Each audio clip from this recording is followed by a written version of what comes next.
Blue ஸ்டாருக்கு எனக்கு வந்து சிறந்த நடிகருக்கான விருது கனடா ஃபிலிம் ஃபெஸ்டிவல் கொடுத்தாங்க. அதை அமிச்சப்போ கூட வந்து வாவ்டா அப்படின்லாம் சொல்லி ரிப்ளைலாம் பண்ணாரு. ஸோ ஒர்க்கை ஃபாலோ பண்ணிட்டு தான் இருக்காரு. கண்டிப்பாக அவர்கிட்ட கேட்பேன். பட் அவரோட பொலிட்டிக்கல் ஸ்கெடியூலில் இப்போ பயங்கர பிஸியாக இருக்காரு. ஏன்னா இன்னைக்கு நல்ல கண்டென்ட்ல ஒரு வாய்ப்பு கிடைக்கணும் தான் என்ன மாதிரி நிறைய பேர் ஓடிட்டு இருக்காங்க. இதுக்கும் முல்லை பெரியாருக்கும் எந்த சம்மந்தமும் இல்லைனா செகண்ட் பார்ட்டாக போகும்போது இவன் நெகட்டிவ் ஷேடாகவே இருப்பானா இல்லை ஒரு பாசிட்டிவாக மாறுவானாங்கிறது அது அடுத்த ஸ்கிரிப்டில் தான் இருக்குது. பாக்யராஜ் பையனுக்கு ஏன் இந்த படம் கிடைக்கல, பாக்யராஜ் பையனுக்கு ஏன் வெற்றி கிடைக்கல, அப்படி தான் பார்க்குறாங்க. அதுதான் எனக்கு ஒரு பெரிய ஒரு பேக்கேஜாகவே நான் பார்க்குறேன். நான் எல்லாருக்குமே வணக்கம். ஃபர்ஸ்ட் ஆஃப் ஆல் ரொம்ப நன்றி. ஒரு மலையாள படம் பண்ணியிருக்கோம். அதோட தமிழ் டப் வெர்ஷன் பார்க்க வந்து பத்திரிகை நண்பர்கள், ஊடக நண்பர்கள் எல்லாருக்குமே ரொம்ப ரொம்ப நன்றி. இன்னும் சவுண்ட் ஆனேன், எனக்கு என்ன பேசுறதுன்னு தெரில. இல்லை, நான் இன்றைக்கி ஆக்சுவலாக ஒரு சோஷியல் மீடியாவில் வந்து ஒரு வீடியோ போட்டிருந்தேன். இந்த மாதிரி என்றைக்குமே நான் வந்து கீழே விழுந்து ரொம்ப ஒரு அப்செட்டாக இருக்கிற டைம்லலாம் வந்து தனிப்பட்ட நபராக வந்து என்னை என்றைக்குமே வந்து எல்லாருமே ரொம்ப ரொம்ப சப்போர்ட் பண்ணியிருக்கீங்க. ஸோ அதே அந்த சப்போர்ட் அண்ட் அந்த லவ் மட்டும்தான் வந்து எனக்கு திருப்பி ஒரு எனர்ஜி கொடுத்து என்னை திருப்பி எந்திரிச்சு ஓட வச்சிருக்கு. ஸோ அந்த மாதிரி வந்து இன்றைக்கி பல்டி. ஸோ எல்லாருமே என்றைக்குமே பர்சனலாக இவங்க எல்லாருமே எனக்கு ரொம்ப பழக்கம். எல்லாரோட ப்ரேயர்ஸில் என்றைக்குமே நான் இருக்கேங்கிறத நான் நம்புகிறேன். சாந்தனுக்கு எப்படியா ஒரு நல்ல படம் ஒன்று அமையணும் அப்படின்னு நீங்கள் எல்லாருமே என்றைக்குமே ரொம்ப ஆத்மாத்மா நினச்சிருக்கீங்க. ஸோ இன்றைக்கும் அதே மாதிரி நீங்கள் நினைப்பீங்கன்னு நான் நம்புகிறேன். என்றைக்குமே உங்களோட ப்ரேயர்ஸ் நான் இருக்கணும்னு நான் கேட்டுக்கிறேன். பல்டி எங்களோட மலையாள படம். இது வந்து என்னோட என்டையர் டீம் சார்பாக இங்கே நான் வந்து ஒரு நன்றி தெரிவிச்சுக்கிறேன். எல்லாருக்குமே தெரியும் எப்போ யார் காஸ்ட்டு டெக்னீஷியன்ஸ் எப்படின்னு. நீங்கள் எதாவது கேள்விகள் கேட்டால் அதுக்கு நான் பதில் சொல்லுவேன். என்னோடய டீம் சார்பாக நான் பதில் சொல்லுவேன்.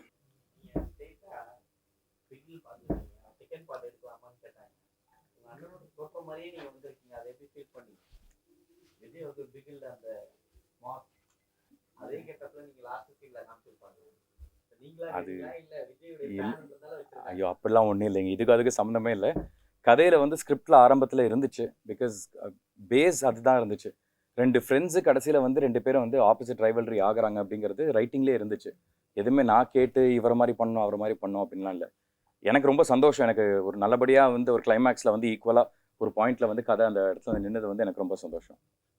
தெரிலைங்க, மேபி அந்த மார்க்கெட்டில் இருக்கிறவங்க மேபி அப்படி நினைக்கலாம், அது எனக்கு தெரியல. பட் எனக்கு வந்து கண்டென்ட் ரொம்ப முக்கியம்னு பட்டுச்சு.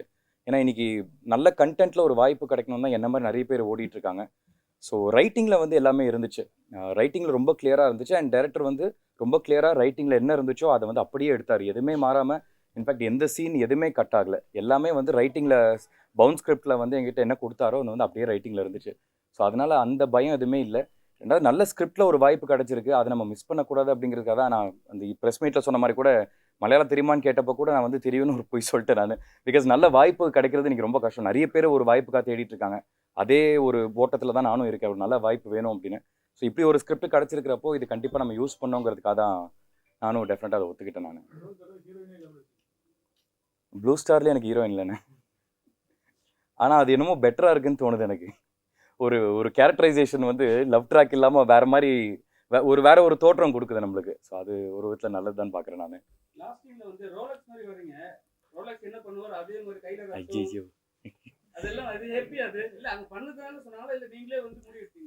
இல்லை, எது முடி வெட்டினதா? முடிவெடுத்ததா? இல்லைங்க, அது ஆரம்பத்துலேருந்து ஒரு விஷயம் பேசணும். என்னன்னா வந்து கிளைமேக்ஸை வந்து அந்த ஒரு வருஷம் இவன் ஜெயிலுக்குள்ளே போயிட்டு வெளில வந்ததுக்கப்புறம் அவனோட தோற்றம் எல்லாமே மாறி இருக்கணும் அப்படின்னு.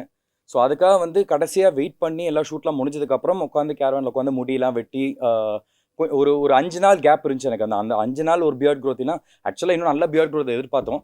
பட் ஷூட்டிங் ஷெடியூல்ஸ் நம்ம என்றைக்குமே பிளான் பண்ண மாதிரி நடக்காது. ஸோ அதனால் பியர்டில் ரொம்ப டிஃப்ரென்ஸ் கொண்டு வர முடியல. முடியை மட்டும் வெட்டி அந்த ஒரு சேஞ்ச் ஓவர் கொண்டு வந்தோம். வாய்ஸ்லேயும் ஒரு சின்ன சேஞ்ச் ஓவர் கொண்டு வரணுங்கிறதுக்காக ஒரு பேஸில் பேசியிருப்பேன். அதுக்கு நான் என்ன ஒர்க் பண்ணேன்னா வந்து நைட்டு 7 மணிக்கு மேலே வந்து எதுவும் சாப்பிடாமல் தண்ணி குடிக்காமல் எச்சில் கூட முழுங்க மாட்டேன் நான். எப்படி எச்சில் வந்துச்சுன்னா கூட எந்திரிச்சு போய் பாத்ரூமில் துப்பிட்டு வந்துடுவேன். ஏன்னா த்ரோட் ட்ரை ஆக்கிட்டே இருக்கலாம் அப்படின்னு. காலையில் 5 மணிக்கு எந்திரிச்சு பல்லு விளக்காமல் நேராக டப்பிங் ஸ்டுடியோ போயிட்டேன் நான்.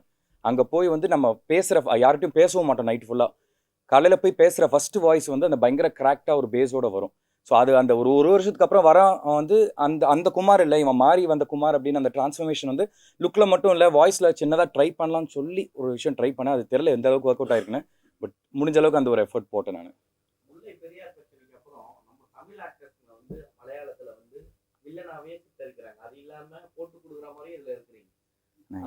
இதுக்கும் முல்லை பெரியாருக்கும் எந்த சம்மந்தமும் இல்லைண்ணா. இல்லை இதையும் அதிகம் ஒன்றும் சம்மந்தப்படுத்த வேணாம். இல்லை அப்படின்னு இல்லை, இது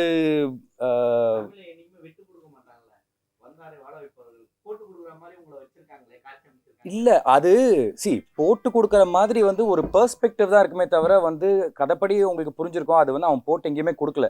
பட் அந்த ஒரு ஃப்ரெண்ட்ஷிப்புக்குள்ளே வந்து ஒருத்தர் சொல்லும் போது ஒரு பெர்ஸ்பெக்டிவ் ஒன்று மாறும்ல, அந்த கன்ஃபியூஷன் மட்டும் தான் வருமே தவிர எங்கேயுமே அந்த குமார் கதாபாத்திரம் வந்து நெகட்டிவாக மாற மாட்டான். கிளைமேக்ஸில் கூட இது ஒரு லீடு ஒன்று கொடுத்துருக்கோம். இது வந்து செகண்ட் பார்ட்டாக நாளைக்கு இந்த படம் பெரிய வெற்றி அடைஞ்சிருச்சுன்னா செகண்ட் பார்ட்டாக போகும்போது இவன் நெகட்டிவ் ஷேடாகவே இருப்பானா இல்லை ஒரு பாசிட்டிவாக மாறுவானாங்கிறது அது அடுத்த ஸ்கிரிப்டில் தான் இருக்குது. ஸோ நெகட்டிவாக ஆக்கணுங்கிறது என்னங்க, அதை மெயின்டைன் பண்ணோன்னா வேறு வழி இல்லை. எவ்ரிடே டப்பிங்கில் நான் அதை கொண்டு வந்து தான் ஆகணும். அது எதிர்பார்த்து நம்ம எதுவுமே பண்ணல. பட் அந்த கிளைமேக்ஸில் ஒரு ஃபைனல் அந்த ஃபினிஷிங் டச் வந்து ஒரு டிரான்ஸ்ஃபர்மேஷன் கொடுக்கலாமேங்கிறதுக்காக எடுத்த ஒரு சின்ன எஃபர்ட் தான் அது.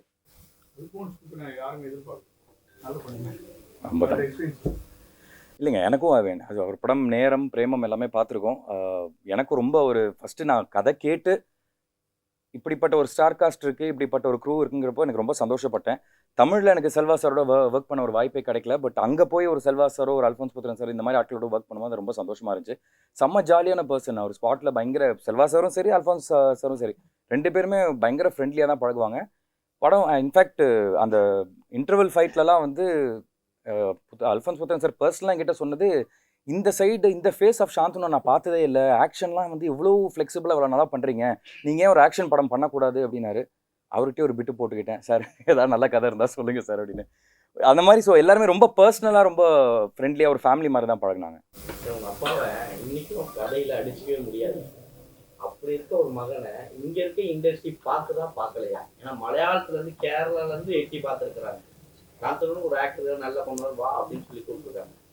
இங்கே பேர் பாக்கியராஜ் அப்படின்னாவே திரும்பி பார்ப்பாங்க எல்லாருமே அவர் படம் அப்படின்னு. அப்படி இருக்கிறோடைய மகனை திரும்பி கூட பார்க்க மாட்டேதா தமிழ் இண்டஸ்ட்ரி? இல்லை சார், அதான் இங்கே பிரச்சனை என்னென்னா இங்கே வந்து இந்த வெற்றியோட பெர்ஸ்பெக்டிவ் ஒருத்தருக்கு மாறுதுங்க. இப்போது எனக்கு இருக்கிற பிரச்சனையை நான் என்னென்னு பார்க்குறேன்னா, மற்றவங்க வந்து என்றைக்குமே வந்து பாக்யராஜ் பையனுக்கு ஏன் இந்த படம் கிடைக்கல, பாக்யராஜ் பையனுக்கு ஏன் வெற்றி கிடைக்கல அப்படி தான் பார்க்குறாங்க. அதுதான் எனக்கு ஒரு பெரிய ஒரு பேக்கேஜாகவே நான் பார்க்குறேன். நான் நிறைய இன்டர்வியூஸில் சொல்லியிருக்கேன், என்னோட பவுண்ட்ரியில் என்னோட மீட்டரில் நான் வந்து சக்ஸஸ்ஃபுல்லாக தான் போயிட்டுருக்கேங்கிறத நான் நம்புகிறேன். பிகாஸ் சாந்தனுங்கிற தனிப்பட்ட நபருக்கு வந்து எனக்கு கடைசியாக வந்து ஒரு தங்கம் ப்ளூ ஸ்டார்லேருந்து எனக்கு ஒரு டிரான்ஸ்ஃபர்மேஷனுக்கு அந்த கிடைச்சதுலேருந்தே வந்து எல்லாமே நான் போட்ட எஃபர்ட்ஸ் என்னோட ஒர்க்னால மட்டும் தான் கிடச்சி நம்புகிறேன். எனக்கு மற்றவங்க வந்து சாந்தனு பாக்யராஜா பார்க்காம தனியாக சாந்தனுவாக பார்த்தாலே நான் ரொம்ப சந்தோஷப்படுவேன். பட் அது வேறு வழி இல்லை, அவர் அவ்வளோ பெரிய பேர் சம்பாதிச்சதுனால அந்த ஒரு பேக்கேஜ் ஒன்று வந்துட்டுருக்கு. இன்னொன்று என்னென்னா மேபி இன்றைக்கி வந்து தமிழ் சினிமாவோட ப்ரொடியூசர்ஸு டைரக்டர்ஸும் நம்ம தப்பு சொல்ல முடியாது. தமிழ் சினிமா பிஸ்னஸ் மார்க்கெட்னு அந்த ஒரு விஷயத்தை நோக்கி ஓடிட்டுருக்கு. ஸோ அதனால் அதை பின்தொடர்ந்து நம்மளும் அதை பின்னாடி ஓடுற ஒரு சூழ்நிலை வந்துகிட்டு இருக்கு.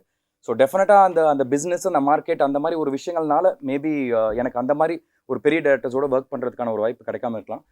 கண்டிப்பாக மற்றவங்களோட பெர்ஸ்பெக்டிவ்க்கான அந்த சக்ஸஸோட பெர்ஸ்பெக்டிவ் இருக்குல்ல, அந்த மார்க்கெட்டு அந்த ஃபேன் பேஸ் இதெல்லாம் அது வந்து எனக்கு ஒவ்வொரு படம் மூலியமாக எனக்கு வந்து அந்த மார்க்கெட்டை தொட்டுட்டேன்னா கண்டிப்பாக நீங்கள் எல்லாரும் எதிர்பார்க்குற அந்த மாதிரி ஒரு பெரிய படங்களோ இல்லை பெரிய டைரக்டர்ஸோ கண்டிப்பாக ஒர்க் பண்ணுவேன் நான். சார் சமீப காலமாக தமிழ் படங்கள் வந்து அதர் லாங்குவேஜ் படங்களை ரசிகர்கள் கொண்டாடுறாங்க அப்படின்னு பேச்சு இருக்கு. ஒருவேளை அதனால இந்த கதைக்கு நீங்கள் ஒதுக்கிட்டீங்களா? அப்படிலாம் இல்லைங்க, அதனாலலாம் இல்லை. எல்லாருமே நல்ல கண்டென்ட்டை தான் தேடி ஓடிட்டுருக்கோம்.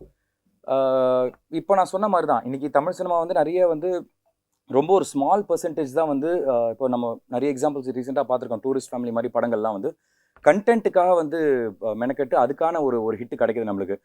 நிறைய வந்து இந்த பிஸ்னஸ் நோக்கி சினிமா ஓடுறதுனால, மார்க்கெட் நோக்கி ஓடுறதுனால அது பின்னாடி நிறைய பேர் நம்மளும் பின்தொடர்ந்து போகிறதுனால வந்து கண்டென்ட் எங்கேயோ மிஸ் ஆகுதுன்னு நான் ஃபீல் பண்ணுறேன். பட் டெஃபினட்டாக தமிழ் சினிமாவுக்கு வந்து அதாவது நம்ம வந்து அப்போலேருந்தே பண்ணி பார்த்துட்ருக்கோம். ஐ திங்க் முள்ளும் மலருமா அதை பேஸ் பண்ணதான் வந்து லப்பர் பந்துலேருந்து எல்லாமே அந்த ஈகோ அப்படிங்கிற ஒரு கிளாஷ் தான்.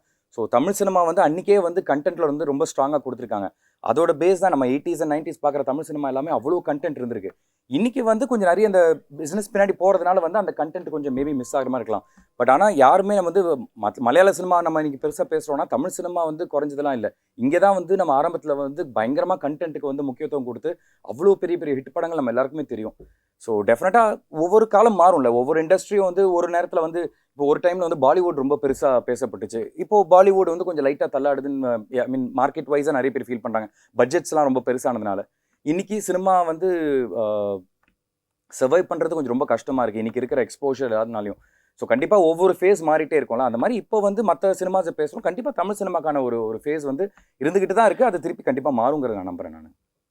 சார் நீங்கள் விஜய் சாருக்கு ரொம்ப க்ளோஸ்ன்றதுனால இருக்கணும், இந்த பல்ட்டியை அவருக்கு காமிக்கிறதுக்கான வாய்ப்பு இருக்குன்னா, ஏன்னா அவருக்கு ஷெடியூல் ஓகே, பட் இருந்தாலும் நீங்கள் ட்ரைலரோ இந்த மாதிரி படம் நல்லா இருக்கு. ஆமாம், இல்லை நான் என்னோட கிளிம்ஸு இப்போ ட்ரெய்லர்லாம் அதெல்லாம் அமிச்சேன், அதெல்லாம் ரொம்ப பாராட்டினாரு. அப்புறம் ப்ளூ ஸ்டாருக்கு எனக்கு வந்து சிறந்த நடிகருக்கான விருது கனடா ஃபிலிம் ஃபெஸ்டிவல் கொடுத்தாங்க. அதை அமிச்சப்போ கூட வந்து வாவ்டா அப்படின்லாம் சொல்லி ரிப்ளைலாம் பண்ணார். ஸோ ஒர்க்கை ஃபாலோ பண்ணிட்டு தான் இருக்காரு. கண்டிப்பாக அவர்கிட்ட கேட்பேன், பட் அவரோட பொலிட்டிக்கல் ஸ்கெடியூலில் இப்போ பயங்கர பிஸியாக இருக்காரு. படம் பார்க்கறதுக்கான ஒரு வாய்ப்பு கிடைச்சா கண்டிப்பாக பார்ப்பாரு. அண்ட் எனக்கும் அது ரொம்ப சந்தோஷமாக இருக்கும். நாளைக்கு டிவி கேட்கறதுல இணையத்துக்கான வாய்ப்பு இருக்குமா? ஐயா முதல்ல சினிமாவில் ஜெயிச்சிடுறேன், அதுக்கப்புறம் அடுத்தடுத்தெல்லாம் பார்க்கலாம். உங்கள் ஃபிலிமோகிராஃபியில் இதில் உங்களுக்கு ஃபைட் நல்லா நிறைய வெயிட்டேஜ் கொடுத்த மாதிரி இருக்குது இது வரைக்கும் பண்ண படத்தில், அது எக்ஸ்பீரியன்ஸ் சொல்லுங்கள். ஆமாங்க, ஃபஸ்ட்டு பல்ட்டி வந்து நம்ம ஆரம்பிக்கிறப்போ வந்து ரொம்ப இம்பார்ட்டன்ஸ் கொடுக்க வேண்டிய 2 விஷயம், ஒன்று வந்து கபடியும் இன்னொன்று ஃபைட்டுன்னு சொல்லி சொன்னாங்க. ஸோ ஆரம்பத்தில் என்ன சொன்னாங்க, அட்லீஸ்ட் ஒரு 5 டேஸ் 10 டேஸ் வந்து நீங்கள் ப்ராக்டிஸ் பண்ணால் நல்லாயிருக்கும்னு. ஸோ எனக்கு என்றைக்குமே ஒரு பழக்கம் என்னென்னா வந்து எந்த ஒரு வாய்ப்பு கிடைச்சாலும் அதுக்கு வந்து ஒரு 100% எஃபர்ட் போடணும் அப்படின்னு. ஸோ அதனால் நான் வந்து அக்டோபரில் வந்து அந்த ஆன்லைன் டியூஷன் ஆரம்பித்தேன். நவம்பரில் அங்கே கேரளா சைடில் போய் செட்டில் ஆனது தான். கம்ப்ளீட்டாக ஒரு 20 நாள் 25 நாள் வந்து ஸ்டண்ட் ட்ரைனிங் பண்ணோம். ஒரு 20 நாள் வந்து எவ்ரிடே 6 hours கபடி ட்ரைனிங் பண்ணோம். இதுதான் இந்த படத்தோட ஒரு மிகப்பெரிய கேரக்டர். ஆக்ஷன் சீக்வன்சஸும் கபடிங்கிறப்போ வந்து அதுக்கான ஒரு நம்ம ஃபுல் எஃபர்ட் போட்டால் தான், அதுக்கான ஒரு உழைப்பு போட்டால் மட்டும் தான் அது நாளைக்கு ஸ்க்ரீனில் தெரியும். இன்றைக்கி எல்லாருமே ஆக்ஷன் பார்த்துட்டு எல்லாம் நல்லா இருக்குன்னு சொல்கிறாங்கன்னா அதுக்கு பின்னாடி எல்லாரோட உழைப்பு இருக்குது. எங்களுக்கு சொல்லிக் கொடுத்த அந்த ஸ்ராவன் அப்படிங்கிற அந்த ஃபைட் மாஸ்டர், ரமேஷ் அப்படிங்கிற கபடி கோச், இவங்க எல்லாருமே ப்ளஸ் அவங்களோட டீம் எல்லாருமே சேர்ந்து வந்து எங்களுக்கு சொல்லிக் கொடுத்து அந்த போட்ட ஒரு உழைப்பு தான் வந்து இன்றைக்கி ஸ்க்ரீனில் தெரியுது. ரொம்ப சந்தோஷங்க. நீங்கள் அப்படி உங்களுக்கு அது பிடிச்சிருக்குன்னா எனக்கு ரொம்ப ரொம்ப சந்தோஷமாக இருக்குது. அகைன் சொன்ன மாதிரி வந்து ஓட்டப்பந்தயத்தில் வந்து ஓடுறதுக்கான ஒரு சான்ஸ் கிடைச்சா மட்டும் தான் நம்மளால் ஜெயிக்க முடியுமா இல்லையாங்கிறத நம்ம காட்ட முடியும். இந்த படத்தில் எனக்கு அதுக்கான ஒரு சின்ன ஒரு வாய்ப்பு கிடைச்சிருக்குன்னு நம்புகிறேன். ஸோ அதனால் என்னோட பெஸ்ட் எஃபர்ட்ஸ் நான் போட்டிருக்கேன். படத்தில் வந்து ஹீரோ அளவுக்கு உங்களுக்கும் பொசிஷன் நல்லா இருந்துச்சு. இது அவங்க கதையிலே அப்படி பண்ணியிருந்தாங்களா, இல்லை நானும் ஒரு ஹீரோனால ஏதாவது வடிவமைக்கணும் நீங்கள் மாற்றி தான் சொன்னீங்களா? இல்லைங்க, சொன்ன மாதிரி ஸ்கிரிப்ட்லேயே வந்து பேசிக்காகவே வந்து அந்த வெயிட்டேஜ் இருந்துச்சு. அண்ட் எனக்கு நல்லா தெரிஞ்சது ஃபர்ஸ்ட் ஹாஃபோட செகண்ட் ஹாஃபில் வந்து இந்த குமாருங்கிற கதாபாத்திரத்தோட கிராஃப் மாறும். ஸோ அதனால் வந்து எங்கே இப்போ எப்படி ஒரு தங்கமில் வந்து கம்ப்ளீட்டாக பிகினிங்லேருந்து எண்டு வரைக்கும் காளிதாஸ் அவருக்கு ஒரு பெரிய ஸ்கோப் இருந்துச்சு. எனக்கு நான் வந்து கம்ப்ளீட்டாக சட்டிலாக ப்ளே பண்ண வேண்டிய ஒரு சூழ்நிலை இருந்துச்சு. பட் கிளைமேக்ஸில் அந்த அப்பா கிட்ட வந்து பேசுகிறப்போ அந்த கதாபாத்திரத்துக்கு ஒரு கிராஃப் ஏறும். ஸோ என்றைக்குமே ஆஸ் அன் ஆக்டராக நான் பிலீவ் பண்ணுறேன், உனக்கான சான்ஸ் வரும்போது மட்டும் அங்கே ஸ்கோர் பண்ண ட்ரை பண்ணணும். ஸோ மற்ற இடத்துல எங்கேயுமே நான் எதுவுமே கேட்டுக்கல. ஸ்கிரிப்டில் ரைட்டிங்கில் ரொம்ப கிளியராக எல்லாமே இருந்துச்சு. ஸோ அதனால் நான் ஒரே ஒரு விஷயம் தான் கேட்டுக்கிட்டேன், நீங்கள் ஸ்கிரிப்டில் என்ன இருக்கோ அதை மட்டும் நீங்கள் எடுப்பேன்னு ப்ராமிஸ் பண்ணுங்கன்னு சொன்னேன். அது டெஃபினட்டாக பண்ணி தருவேன்னு சொன்னார். அதே மாதிரி தான் பண்ணி கொடுத்துருக்காரு எனக்கு. அடுத்த அப்டேட்டு இந்த மஜந்தான்னு ஒரு படம் ஒன்று பண்ணிகிட்ருக்கேன். இக்லூன்னு ஒரு படம் வந்துச்சு, அந்த படத்தோட டைரக்டரோட பண்ணிகிட்ருக்கேன், ஒரு புது ப்ரொடக்ஷன் ஹவுஸோட. அது ஒரு இமோஷனல் லவ் ஸ்டோரி, ஒரு இமோஷனல் ட்ராமாவாக இருக்கும். அப்புறம் ஒரு வெப் சீரிஸ் ஒன்று நடிச்சிட்ருக்கேன். ரீசெண்டாக ஒரு பொருளை கிளப்பி விட்டாங்க, சாந்தனூஸ் நியூ லுக்கா அப்படின்னு, தியாகராஜ பகதூர் அவரோட லுக்கில் இருக்கிற ஒரு ஃபோட்டோ போட்டு. அது நான் இல்லை, பட் அந்த வெப் சீரிஸில் நானும் நஸ்ரியாவும் நடிச்சிட்ருக்கோம். ஸோ அதுக்கான அப்டேட்ஸ் கூடி சீக்கிரம் வரும். அப்புறம் ஒரு மல்டி ஸ்டாரர் ஒன்று பண்ணிகிட்ருக்கேன். டைரக்டர் திரு நான் சிவப் மனிதன் இந்த சம்மர் இதெல்லாம் பண்ணார். அவரோட டைரக்ஷனில் ஒரு ஃபன்னான ஒரு ஒரு ராம்காம் ஃபில்ம் ஒன்று. அது ஒரு மல்டி ஸ்டாரர், ஜெய், நான், வாணி போஜன், வரலட்சுமி சரத்குமார் எல்லாருமே சேர்ந்து நடிக்கிறோம் நாங்கள்.